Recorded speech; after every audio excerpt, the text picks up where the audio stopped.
So Printed Reef is making 3D printed accessories for aquariums, but how are they getting this done? Because a lot of plastics can actually contaminate and even poison fish. So how do you make a 3D printed product that is good and safe for fish, but also profitable and reliable? And why is this possible now? So Printed Reef does actually make all kinds of accessories for fish and aquariums, both saltwater aquariums, freshwater aquariums, all those type of things. These products can be anything from coral stands to bristleworm traps to just brackets and things for the accessories inside of your aquarium. There's all types of objects and accessories that people need that don't really exist. And this kind of makes sense that there aren't enough accessories out there for aquariums. The aquarium world is a reasonably small market. So there's not a way for companies to amortize the cost of molds over all kinds of different products. If they make 100 different products, they're going to have $100,000 to $1 million of molding cost across all of those products, and they don't know how they're going to sell. So most companies make one single product and then make it for 5 or 10 years until they do an upgrade in order to pay for all the upfront costs and expense of that, because there's just not enough volume for it. But 3D printing lets you now produce parts both at low quantities and at high quantities.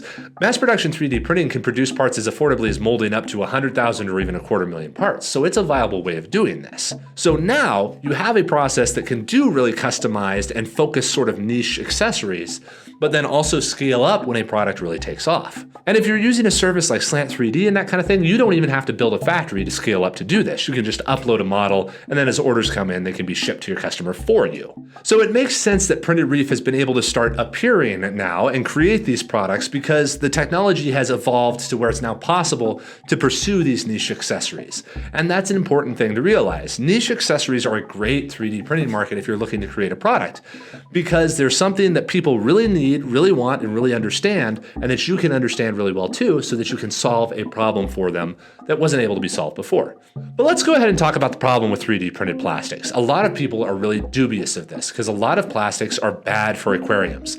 PLA, ABS, many of these plastics degrade over time and can leach all types of nasty chemicals into the water that the fish are really sensitive to.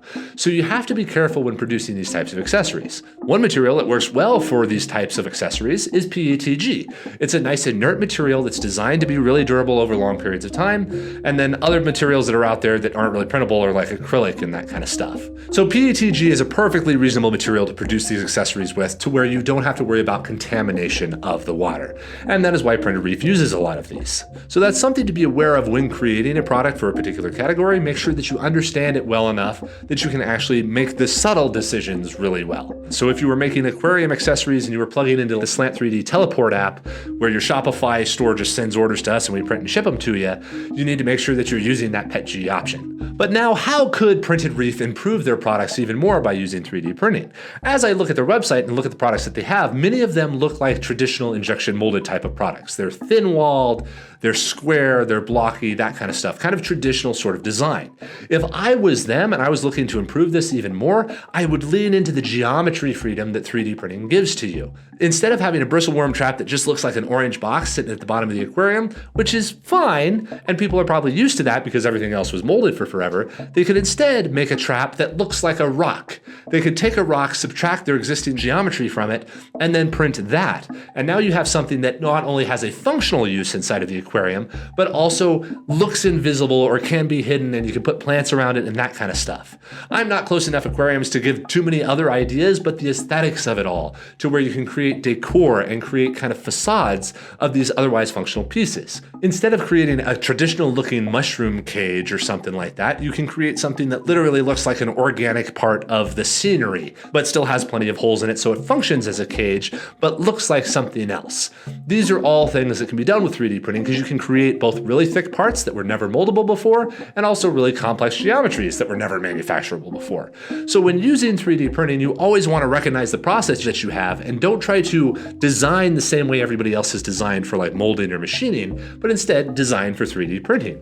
And then you can create all types of applications that were never possible before. You can create entirely new things that make your product so distinct from what anybody else is doing that you don't have to worry about competitors who are using tooling and molds. So ultimately, ultimately, Printed Reef is a really great example of a niche that is scaling up, where they can address a limitation inside of the market because there's not enough market there to sustain traditional means of manufacturing. But now you can create a lot of different products. You can create them with reliable and good materials as you're going through it all. And if you really want to full send it, you can use the capabilities of 3D printing to create something that was never possible before, so that you can create really differentiated products that are really, really valuable. Have a great day, everybody.